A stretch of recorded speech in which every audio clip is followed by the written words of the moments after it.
Welcome to the Golf Virtuosos podcast with me, James Jankowski. Yesterday, I was lucky enough to sit down with one of the world's top putting specialists, both in coaching and research, Dr. Paul Hurrion.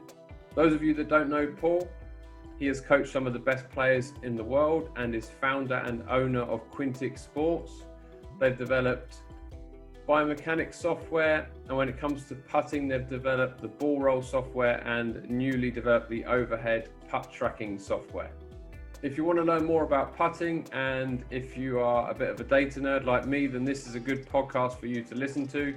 We sat down for longer than expected, so this has been split into two parts. Part one, we are talking about ball launch and ball roll and ideal numbers that you want to see there, and dispelling a few myths. And we're talking about impact ratio and things that affect that. Impact ratio being commonly known as smash factor. So listen in, and hopefully you learn as much from Paul as I have over the years.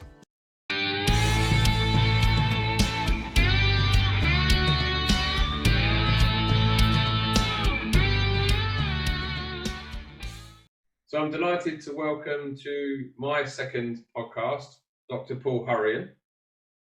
If you don't know Dr. Paul Hurrion, he is one of the leading, I would suggest, scientists within golf and within other sports as well. And he is inventor and owner of Quintic Sports. And the Quintic Ball Roll was kind of the first thing that I got involved with my putting coaching. So yeah, I'm delighted to welcome Paul to the podcast. Thank you. All good? Yeah, all good. Thanks, James. So obviously I've got a lot of questions that I would like to ask myself. Having used Quintic for quite a while, I'm, kind of quite well versed into the information that it provides and the discoveries that you have made. And I've learned a lot. I would say that Paul is the person that I've learned most about putting and the things that are involved with putting from. And so I've got a bunch of questions I'd like to ask, but why don't we start, as always, Yep. learn a little bit about you and how you started the company. Oh, blimey. Where do we go? How far back? Obviously played a lot of sport as a kid, loved sport, liked my maths and physics, pretty good at that as well. Went on to do a sports science degree at Chichester, part of Southampton University. Loved the biomechanics side because, again, that was maths and physics. The science of human movement was how it was described. Very lucky. It was a very small cohort of people that did the biomechanics. So we'd have all the force platforms, we'd have EMG, we'd have cinefilm, we'd have access to all the toys. And you just got to play, and that was really fascinating. Whether it was doing my research into lower back injuries in cricket, working with some of the elite javelin throwers, it was just great fun to be able to really play and get your hands dirty. A lot of people now go into sports science doing these sort of degrees. There's more people, and unfortunately they don't get as the same opportunity, if you like, to actually use the equipment. Filming cameras, f-stops, shutter speeds, knowing how to get the right lighting, it was all part and parcel of what you had to do. None of this point and shoot now on your camera, and there's the video's there instantly. You're filming it, fingers crossed you got it right, you send it away. Always remember sending it up to London to get developed, bring it back, and then you put it on a big projector and hoped it worked. When was this, Paul? This was, 1990 was my undergrad, giving my age away now, and then 94 onwards, 94 to 97 was my PhD time. Okay, nice. Yeah. So from there, where did you go? Well, from there, as I said, we had all this equipment, but what the coaches wanted to see, I'd have a little video set up, a little VHS video, and we could jog shuttle. This is rather than 25 frames per second. This special jog shuttle. It's state of the art. enabled it to go to 50. Okay. It split it. So it was like, whoo. So yeah, all the coaches wanted to see was that video that I had just running, just to ensure that I could match all the trials from the film, the cameras, the cine film, the force plates, exactly. So I could match them when I got back into the lab. So it kind of made me, yeah, just hold on a second. We've got all this fancy equipment, but the coach just wants to see my simple VHS recording. And that's where Quintic started. The ability to take it from there, capture it, put it on, excuse me, put it onto a computer, and then split screen it, advance it. Then I started putting lines on it, and then flipping videos. And so, yeah, working. We then went to work with athletics, table tennis. I mean, you name it, diving, rugby. I'm trying to think, cycling. All of the sports, suddenly to be able access to quick, simple video analysis was amazing. Yeah, it was amazing. So I knew obviously before that you've been involved with cricket, and I've seen a thing with you. Did you do something with Cristiano Ronaldo with the football? Yeah, football, dead kicks. Again, very similar to ball roll. We're still, fingers crossed, we're getting closer and closer, but we're going to ball roll. We've got a ball, markers, and a club. Yeah. It's just a bigger ball, put some markers on the bigger ball, and it's a foot rather than a club. So again, interesting to see what the player imparts onto the ball and how they do it. Yeah. Whether it's a shoe design, whether it's a technique design, or whether it's, yeah, sort of what are they trying to achieve? Up and over the wall, curve it round the wall, you name it. Yeah. So I guess if people haven't really understood exactly what, Quintic Ball Roll namely does, right? It's measures the ball. It's the only software that I know that maybe there's others now like Quad or TrackMan, but the main basis of Quintic is that it actually measures the ball really accurately. You get pretty detailed information about what the ball does. So effectively, what you're talking about there is you're doing that in other sports as well. Yep, very much so. But all of this has stemmed from, if you like, biomechanical analysis of the body. Yep. Yeah. You put the classic reflective markers on different anatomical parts of your body. You film it. You analyze those points. You create an avatar, if you like, of those points. And yeah, start to model it. See if you can improve performance. Injury prevention and performance improvement being the two key things. So that's how Quintic Sports started, right? Was more the biomechanics analysis, but 100%, yeah. From all the different sports, as I mentioned, table tennis, diving, you name it, javelin throwing, track and field athletics. I mean, football, rugby, kicking. I mean, it's crazy, really. Very popular now in equine. Again, measuring the horses, you put markers all over the parts of the horse's hind and forelegs, comparing symmetry, right versus left. Yeah, that's really these Olympic horses can take years to get trained. Yeah. If anything goes slightly wrong, it's not like with a horse you can kind of communicate and tell them what they're doing wrong. No, which is sometimes a blessing when you're dealing with athletes and coaching, as you well know. Yeah. But they can kick you. That's the only thing you got to be. It hurts. So then, how did you transition from obviously doing the biomechanics stuff to then getting into the ball roll? Right. Well, it was Yes Golf and Harold Swash, and they come out with the C Groove putter. Yeah. So with Quintic, we could obviously a standard split screen, or we could layer them on top of it. So we use that mainly for running and starts, anything starts. So all we were able to do was film the ball low down on the ground, and you'd put A on the top and put B underneath. You'd synchronize them at impact and show them what happened. Now this, initially we just used like a half black, half white ball. Yeah. paint it, Sharpie, and then you would see, oh, one ball's going backwards and the other one's going forwards. And no doubt there was a lot of advantage with the C groove and what it did.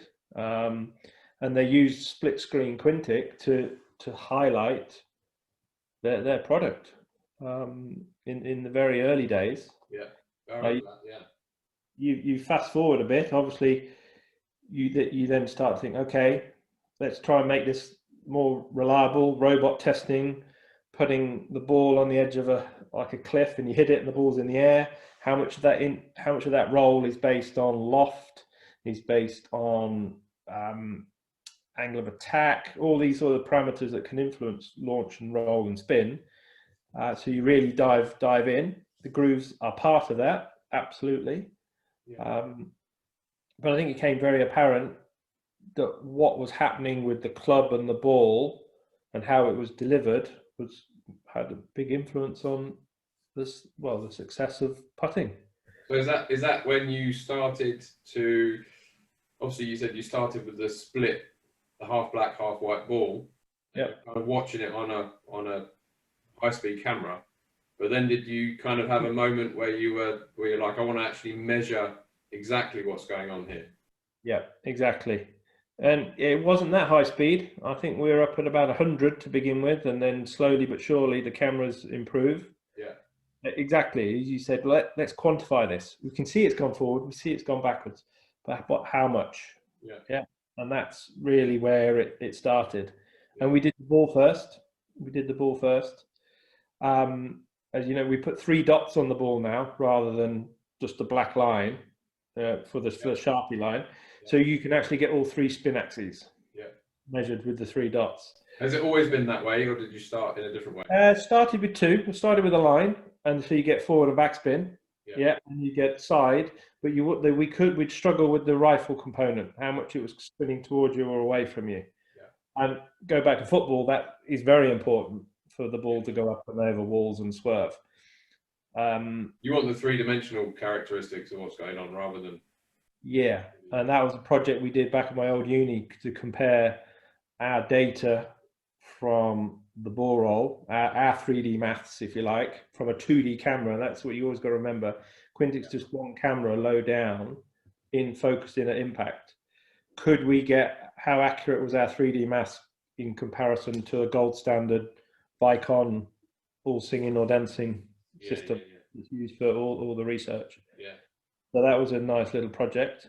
That's because, one reason would be that it's a much more cost-effective way for a coach to be able to analyze a 3D movement from a 2D perspective. Exactly. And again, the Vicon equipment, I mean, it's brilliant. It's very, very expensive, but it's not something that's easily portable. Yeah. So people probably familiar with gears. Again, fantastic. Gears is like, I say, a stripped down Vicon, but it's specifically focused for golf. Yeah. Provides some fantastic information. Yeah. But again, you're not going to pick up gears and put it on the first tee or put it on the putting green at an event. Even on the driving range, an event would be quite a task. Yeah. I've only ever seen gears twice, and it's always fixed in the studio. Yeah, but you've got studios now that you can head out, and I mean, it's exactly information. Yeah. Brilliant. Yeah. So I guess while we're on the subject of ball roll, okay, so obviously we've kind of explained how you developed ball roll. Yep. But then why don't you give us a little bit of an insight into some of the findings that you've had? Okay. I'll be really pretty selfish at the start that we wanted the ball roll to develop your own coaching, my own understanding of what was happening for the coaching work that we were doing. So that was first and foremost, definitely. Then I suppose after that, for a year or so, it then became the manufacturers. We got to meet a few of those, and effectively TaylorMade, Ping, Callaway were the first 3. Okay. And always, it was great when they were all doing their own R&D themselves. Don't get me wrong. Of course, there was fantastic work going on. but if you like, Quintic Ball Roll made it quicker, simpler, easier to get some data, and they could run more tests as a result. Yeah, you get the data back faster. Quantifying some of the maths, in particular launch angle, how you calculate launch angle. That was pretty cool when we all agreed how the maths should be done. Yeah. Between us all. So at least you're comparing apples and apples, and you're not getting two different equations. That must have been a meeting of some smart people. Well, I don't know. We show us yours and I'll show you mine, kind of thing. But no, that was really nice, and to see how the different companies use it now, it is fantastic. I think fast. There's lots of different brands now that will be using the software from an R&D perspective. Yeah. That was early days. Here in one, I can't remember who it was. One manufacturer that, you know, they produce a lot of putters, and then they, you know, I was told that they don't use Quintic Ball Roll or some kind of camera system in part of their research, and to me that kind of made me think, oh, you know what they're doing. There was a spell. I should mention. I did some work. I was asked by a new company. It was Gel Golf at the time. But I'm going back a good few years to do some putters and make some putters. Yeah. Now, in the hindsight, it was nice and flattering to be offered, and I think they did some good stuff. But I think what I found quite quickly was that then closed a lot of doors to all the other manufacturers, and quite rightly so. Totally understand why that was. Whereas now, to be completely independent of any manufacturer and just to be able to see how they all develop and use it, I think it's been really nice. Really cool to see. I mean, that's for me the beauty of the ball roll is that obviously we've been talking about using it with manufacturers, and they can do equipment testing using it, but it's also like an amazing coaching tool, because you're getting putter data, you're getting ball data, and then when you're making changes, you're then seeing the effect of that. Sure, and I think the biggest thing for me all the way through this was you know what it's like as well, coaching. Players are always looking for an excuse. If they can blame anything, yeah, that's not me, that's not me, then they will, and they'll gravitate towards it. But it had to be their own. It had to be their own putter. It had to be their own ball. Any markings on the ball that they want to use. So again, take that away. The only bits we put on the club are 2 stickers, so there's no weight on the golf club. Yeah. Again, some of the studies we've done, you start messing around with head weights and shaft weights. It does influence what happens, and certainly influences how the ball performs. Yeah. So that was really key. And then the point is, if you've got a controlled putt indoors, 12, 15 feet, that's dead flat, if the ball misses, it's the player. Yeah. It's nobody else's fault. It's the player's fault. Some of them don't like it to begin with, but after a while they appreciate it, and then it's data led. Yeah. I think, you know, I often say that with Quintic, the software doesn't care whether it is a robot, whether it's a 12-year-old girl or a major champion. It's gonna just pick up what's happened. Yeah, exactly. Yeah. And whatever's there is there. And people think the pros are good. Some are, but there's some pretty poor data, if you like, coming from some not bad players. Yeah, and I found as well that I think that generally they're getting better at it. But I've certainly had good players that come, and then I talk to them about, you know, a simple thing is like the loft of their putter.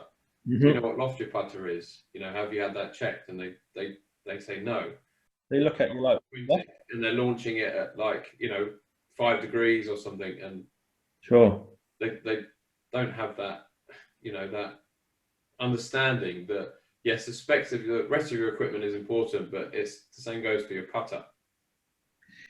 Absolutely, I do think it is changing. Do think it's changing. It's still not quite where we want it, but I think there is an understanding now that the equipment has a big part to play in it, and we can measure what's happening. It's not just a feel-based thing. This putter feels better. This one feels nice. Yeah, And the classic thing is you pick one off the rack, you swing it, oh, that feels okay. You hole a couple in the pro shop that's got a big track down the line anyway, and you think, well, this is the new one. Yeah. And yeah, of course, a change can be as good as a rest, definitely. And that sort of that mindset. But if that putter was really that good, it would be with you forever. You wouldn't be chopping and changing. That's the guy that's got 20 putters in his garage. Oh, just not just the naughty corner, as they call it, in the corner of the garage. Yeah, there's 20 putters lined up. But you've seen it as well. Players turn up on a putting green, and the rep comes running over, and they've got 6 or 7 putters, and they're just swinging different ones. And this one, I'll go with this one today. Yeah. Whereas you just wouldn't dream of that with a driver or an iron. No. Everything's measured to the nth degree, and sure, they've got to go and put that club in play on the golf course and be happy with it on the course, but every shot they're hitting, they're getting data. I still see that sometimes, even with some of the the bigger manufacturers, where they're doing, someone says to me that they've gone for a fitting for their whole bag, and then the putter is an afterthought. They go, yeah, we'll just do the putter. They'll hit a few putts, and they go, yeah, you this style of putter with no reference to like length or lie angle or loft. Nothing is measured, and then they just go home with a putter that they kind of liked on that day in that moment. Yep, I'm afraid it happens, Yeah. and there'll be plenty of people listening to this. Well, that will be them. Yeah. But it's putting's one of those things. Anyone can putt, can't they? I mean, you go and play, I don't know, crazy golf. We can all putt, but to putt well is. Everyone knows that 20 handicapper that can't hit it and hits it nowhere, and yet shoots the handicap because they're really good at putting. Can get it right, can get it into the hole, yeah. But even a 20 handicapper, crikey, they're compared to what these guys are doing now on tour. They really are. They are good, and they're getting better and better. Yeah. So when we talk about a little bit about launch angle, so obviously that was one of the big things I learned about when I first got ball roll. Understanding, kind of what is ideal launch angle, and then understanding how that might change for different surfaces and different green speeds. Yeah, I think, the launch of the golf ball, give you the numbers, anywhere between 0.75 and 2 degrees that's the kind of the window that we'd be looking for. Yeah. The quicker, the sharper, the smoother the green, the lower you can go. If the green's a typical English green now, when we get back out, stimping at 9, then sure, you probably want to be more up at the 2 degree launch angle. Now that's the launch of the ball. Don't forget that can be made up of numerous things. Yeah. You've got your classic Zach Johnson that's got his hands backwards behind the ball. Yeah. But he will still launch the ball at 2. You've got your Bryson with the huge arm lock and a huge forward press, but he's still launching the ball at 2 degrees. Yeah. So it's got the applicable loft on their putter, because I know Bryson's is 6 degrees, I think. It could even be more, but those guys, the sick guys, have got some very clever technology. The descending loft technology on the face, there's some very clever stuff there. But their whole concept is to create the ideal launch angle. Yep. Yeah. The bad putt, you want that you back up on, the putter comes up a bit steeper, you catch it more towards the bottom, that's got less loft. Yeah. You don't need that going even higher. But those that maybe a little bit negative attack angle, trapping it a fraction, it's got the most loft at the top of the putter. Yeah. To get it out of trouble. Oh, it doesn't matter when you've got a stroke like Bryson, but. Well, the bad one, he'll catch it out of the bottom. Yeah, I suppose, and that's even more of an impact on longer putts. So that's when you're more likely to strike it high or low in the face. Yep. It's going to have more of an impact on the distance if if the skid is compromised. Oh, it changes, absolutely. And go back, Padraig, his reference is always having the shaft vertical. Yeah. So they're very simple. We'd have a 2 degree loft. And I'm going to go back a good few years with Padraig. obviously a great putter and has done really well on the putting green, but he'd always struggle when he had to go and play, that's okay, charity, corporate days. Yeah. He's used to playing PGA Tour, European Tour, that's stimping at 11. Yeah. Suddenly he goes to play an English course or whatever, and it's lovely. Don't get me, it's a super course, well maintained, but it's stimping at 9 or 10. Yeah. You wouldn't have. He'd always struggle, and he'd get really quite frustrated. And these guys think I'm good putting, and I'm putting like a buffoon. And it's just then it just started to work itself out. There's not enough loft on the club to deal with it. Yeah. Simple as that.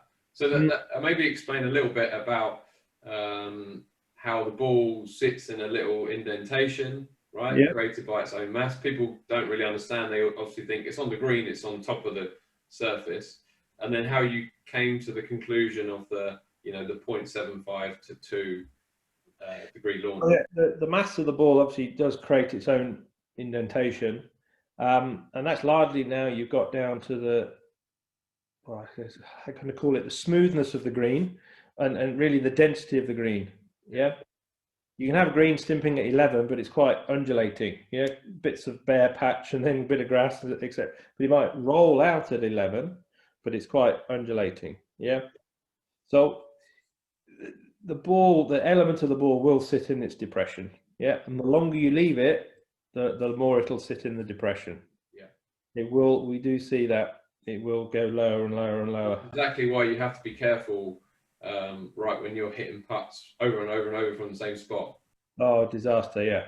Any testing, any more than 10, and we would see a difference in the 11th putt compared to the first 2 or 3. Yeah. Statistically, it'll be quicker. So anybody 10 or more, you must move. Yeah. Otherwise, especially if you're doing any speed drills. Yeah. Well, when I'm using the Quintic indoors, they'll hit. We'll hit some putts to start with, and then you're always kind of smoothing out the surface and as best you can to get it back to what it was. Exactly, and that unfortunately is one of the negatives of putting. You do need to factor that in. You've got to factor that in. You can't just tee up another ball or move a ball onto a bit of grass. Yeah, the hit irons, for example, the nature of the ball rolling over grass does change. Just change it. Yeah, definitely. So I guess explain as well how you came to the calculation of 75 to 2 degrees. Well, the bottom line is you want to keep the golf ball in contact with the surface. Irrespective of how much grooves or face inserts you've got on your putter, that will create some friction. But the most friction you're ever going to create on the golf ball is that of grass running along the bottom. Yeah, or the ball running over the grass. That's by far and away the biggest amount of friction. So if the ball's not in contact with the ground, it's not slowing down, and therefore as it bumps and bobbles, it will slow down at a different rates, and it will be it won't be smooth. It can be. Well, you see it on the graph. There's definitely jerks and peaks and troughs. So you need that ball to slow down in a controlled manner, and the best way to do that is to have it in contact with the grass. Yeah. Simple as that. And pretty simply, once you start going above 2, yeah, and the ball speeds are going 3, 4, 5, 6, 7, 8 miles per hour. Once you start going 4 or 5 miles an hour, that ball is airborne. Yeah. It's leaving the ground. And there's clear daylight between the bottom of the ball and the top of the grass. So again, it now becomes a little bit of a lottery when it pitches and lands. So it's keeping, and that's really where the 2 comes from. Yeah, keeping the launch of the ball in that window. I guess you could explain it a little bit, like the difference between why would people hit a chip and run? Because it's more predictable when it hits the green, right? Or why would people putt as opposed to pitch? Because when people don't pitch the ball high up in the air, because when it lands, that pitching of the ball is less predictable than if they kept it closer to the surface. I think that the general rule of thumb will be get it on the green as kind of soon as you can, unless there's some crazy undulation in the way. I think that would be most, you speak to most of the players. If you can putt it, they're always mid-handicappers. You're going to be more consistent with the putter than you are going to be with any sort of pitching or lofted club. We see that because you're improving the predictability of what you're doing, right? That's yeah, I would say, yeah, I would say so. Yeah. So then, I guess explain as well a little bit about my understanding of launch is that the correct launch and a consistent launch is going to give you the most consistent skid. It's going to be a predictable skid phase and a rolling phase. Yeah, that's the key. Just one before, anything less than kind of 0.75, we didn't really mention this, you end up effectively trapping the ball into the surface. Yeah. And that ball gets sort of trapped in there. It doesn't come out of the depression. It can go up a ramp and we actually now with Quintic measure two numbers. You've got one is the launch angle, club and ball. And then the second one is the flight angle, the resultant flight of the ball. So you can see some putts with a negative angle of attack, ball's driven into the ground, virtually zero loft, but yet the flight of the resultant bounce of the ball can be sort of 5-6 degrees. And you see a huge hop. This is going to sound like a silly example, but it's a bit like, when you see that, I'm going to say that guy, it's never been me, that tops it off the tee, you see the pitch mark about, 2 inches in front of the ball, but the flight of the ball isn't into the ground. The flight of the ball goes up because it's collected off of the ground. It's been trapped in, kicked up, and it comes off with a lot of overspin as a result. Again, the ground creating huge numbers. That's when there was a theory that was to me, the most massively flawed theory. But the theory was that if you hit the ball with negative loft, right, that you get the ball rolling, with overspin, and you get the ball rolling as quickly as you can, which is actually true. You get it rolling a lot quicker. Yep. The inconsistency of it is the detrimental part. This is the point. You get it rolling quicker initially off the face. Yeah. So just some of the numbers. Quintic from overspin, anywhere between sort of 20 and 50 RPM overspin positive would be lovely. But if you trap it, you can get up to 150 overspin. They think, well, hey, brilliant, this is brilliant. But that's 150 at zero, at impact.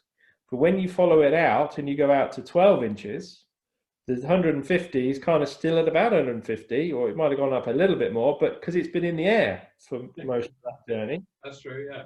But once it's in the air, it's still at 150. Whereas the guy that started at 30 or 40, because it's been in contact with the ground, is significantly higher. The friction of the surface has actually got that ball to start to roll. Correct. Yeah. Not the friction of it being trapped and popped. To go back to your previous question, then you're typically you're looking anywhere between 10% and 25% of the putt distance is where you want true roll to be achieved. It's not possible to get it. So you've got a 10-foot putt. Let's keep it simple. It's not possible to get the ball to true roll inside that first foot. It just can't be done. Because you're starting from zero. Yeah. And remember, true roll is when the ball is doing one circumference, one rotation, and it will actually travel 5¼ inches. Yeah. There's no skid. There's no wheel spin. Certainly no wheel spin like in your car, and it's not got your anti-lock brakes where it's locking up, releasing, locking up, releasing. Yeah. So there's your true roll measure. So 10% sliding, and then 90% rolling. The worst case scenario, you're up at around 25% where the ball's jumped and hopped and launched. Yeah. It will still get to true roll because even a 7-iron bump and run will get to true roll, but it gets to true roll later. Yep. Now, the really annoying thing and the frustrating thing, how a ball slides when it's sliding compared to when it's rolling, the maths are different and the two different gradients. So that's the frustrating thing. So you could hit a 10-foot putt one gets the true roll at 1 foot, and the other one gets the true roll at 2.5 feet. Yeah. Yep. The balls, even though they hit at the same speed off the putter face, will be different speeds at the other end. Yeah. And that's where it gets really crazy, because then any sort of break, even though they're identical off the face, one will break earlier than the other. Yeah. Well, we've all seen that, I'm sure, from playing with other people, that you have effectively, you've got the same putt, but someone else's putt might break less or more than yours. Correct. Generally, it could be because of other effects, but sometimes it can be just because of the skid phase of the putt. Exactly. Different. Exactly where it gets to true roll. Yeah, 100%. Yeah. So, yeah, you get people to read putts, and okay, it will break as it's getting to the hole. Of course it is, but we all agree that. But that skid phase is really important. That the number where it's achieved. So to go back, I don't mind if you're a 90, or I'd rather you wouldn't be a 75 player. I'd try and get you closer to 90. Yeah. But I wouldn't be obsessed about 90. If you're 82 plus or minus 1%, I'd be over the moon. Yeah. You're delivering the same impact characteristics each time, and therefore you better read it. Yeah. If one putt's 90, the next one's 25 or 75, you're going to be in trouble. You're not going to be able to. You do get that dilemma. I remember coaching a guy in the US, and we had ball roll out on the green, and he was hitting down on his putts. He was launching them a little bit high, but he was certainly launching them with quite a bit of backspin. So we changed his technique and we changed his putter, and we got him from, I think it was about, like you said, about 70, 75 to like in the 80s. And then he goes and plays, and he said, I kept hitting it way past the hole, and B, the ball was breaking too much. Because it completely changed. So sometimes he was pretty consistent with his old way. So I just said to him, just stick with it for a bit and you'll get used to what's going on. It will benefit you in the long run, but for the short term, it's going to be difficult. Right? But we've completely changed the dynamics of how the ball is rolling on the green. I know. And a new putter change, a different insert, even a different ball can all influence that exact thing. So it can be really quite tricky there as a coach. You can see I could really improve his forward spin here and really get it better. Yeah. But as you say, you've now completely changed where the ball is breaking, and now for the guys sort of. Can you imagine if he's done that for 20 years? Exactly. Yeah. If he's pretty consistent at it, it's a dilemma whether to think about whether you actually do need to change that or not. Yeah, exactly. I guess that also leads nicely on. You mentioned about the ball and the insert and that sort of thing. So one thing that people often don't consider with putting is what we call on ball roll impact ratio, but smash factor. Right? They think that every putter and every ball, the ball comes off the same, and people don't really consider the smash of a putter. So go into that a little bit, if you will. Yeah, sure. Well, I obviously don't like the word smash for putting. That's why we don't. Yeah. The same equation. It's exactly the same equation. Ball speed divided by club speed. But I think the real time this really came to fruition. I'm again going to go back a good few years. Doing lots of work with Danny Willett at the time. Obviously doing really, really nicely. Very successful. New putter comes out from Odyssey. Yeah. New putter comes out. It clearly rolled the ball better, and in the lab testing, clearly rolled the ball better, and you can see the numbers. It's these are really impressive. Yeah. Didn't pay enough attention to it. I'll be perfectly honest. It didn't. He goes out to play tournaments, and basically struggled to get the ball to the hole. He was always short, always like foot and a half short. Yeah. And once that gets into a player's head, it's like, so frustrating. Again, his lines and things aren't matched. You ram one 4 or 5 foot past, then you just But everything was magical. But then you go back, data off the face, fantastic. you go back and compare the two putters, and the impact ratio significantly lower with the new model. Yeah. And I was like, okay, this this means a lot. Yeah. This would be 4 or 5 years ago now, and since we've gone in to look at mapping on the face. Yeah, and then even roll do a lovely putter where it's pretty. The impact ratios across the face are very consistent Through the groove. The groove, and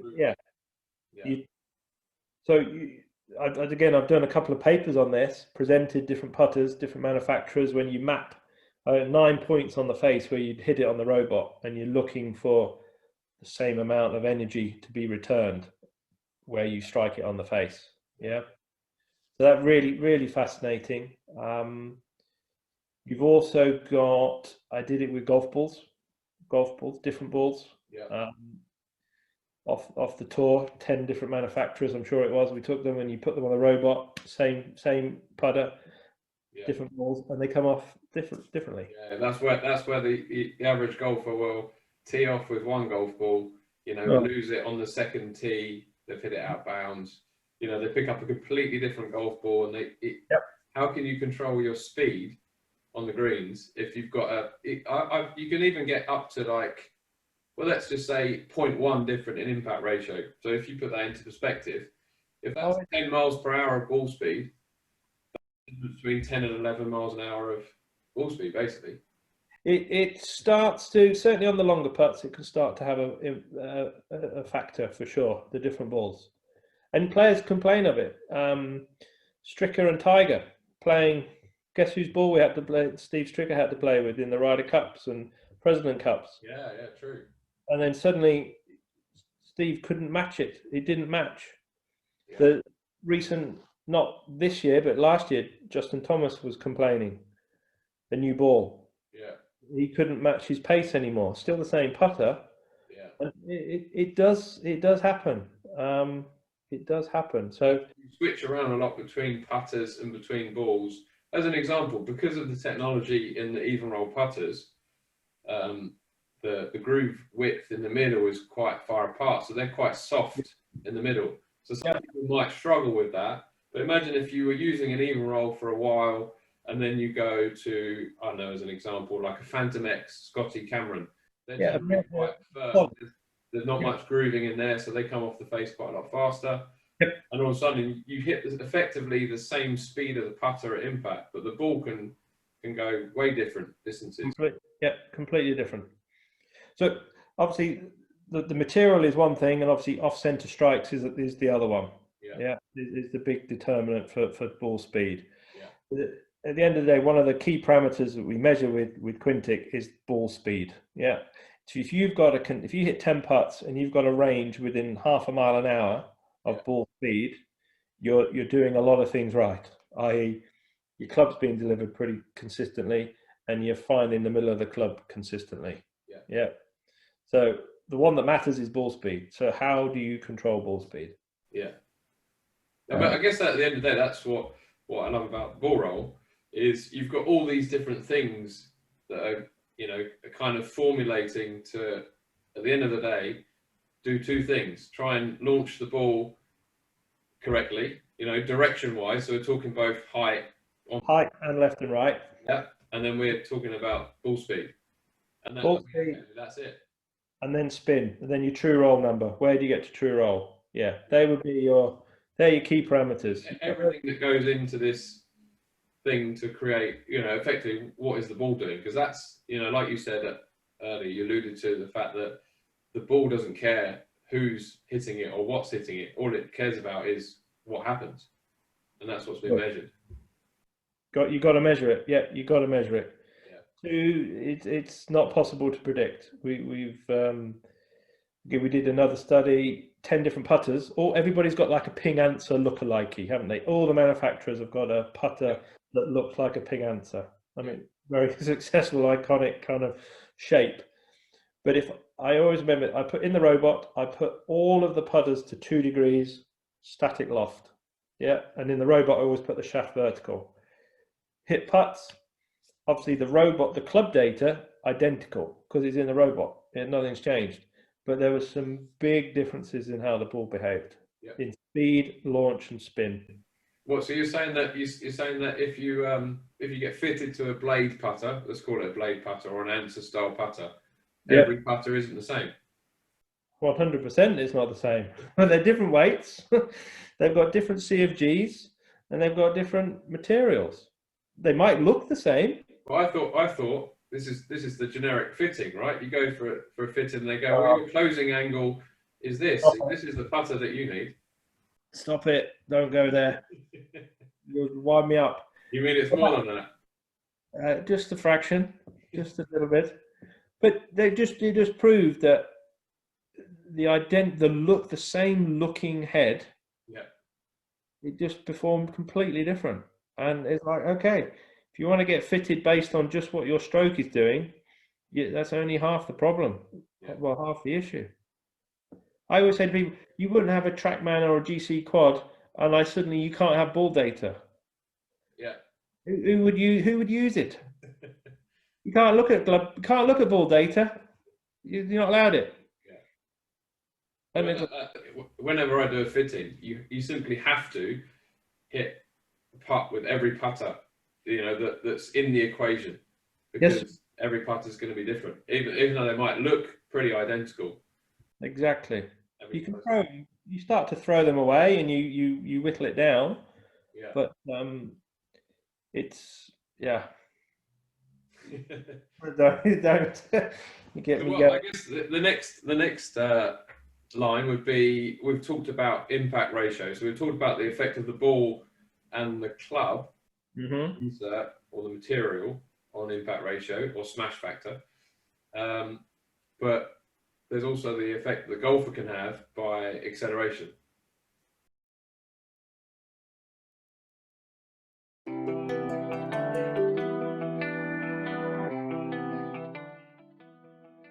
Thanks for listening to part 1 of my podcast with Paul Hurrion. Thanks again to Paul for joining me.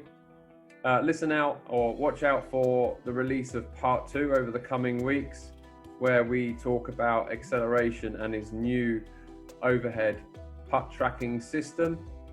If you're looking for more podcasts to listen to, be sure to check out the other Golf Virtuosos podcast, Alex Buckner, short game specialist, Jack Bado, long game specialist, and Jay Kelly, also another long game specialist, with his coming soon. You can find us all on Instagram. I'm JJ Golf Putting. We've got Jack Bado at Jack Bado Golf, Alex Buckner Golf, and Jay Kelly Golf Coaching. Thanks again to Paul for taking the time to sit down with me for so long yesterday. Like I said before, always learning from Paul, and I hope you're taking some good information from these podcasts.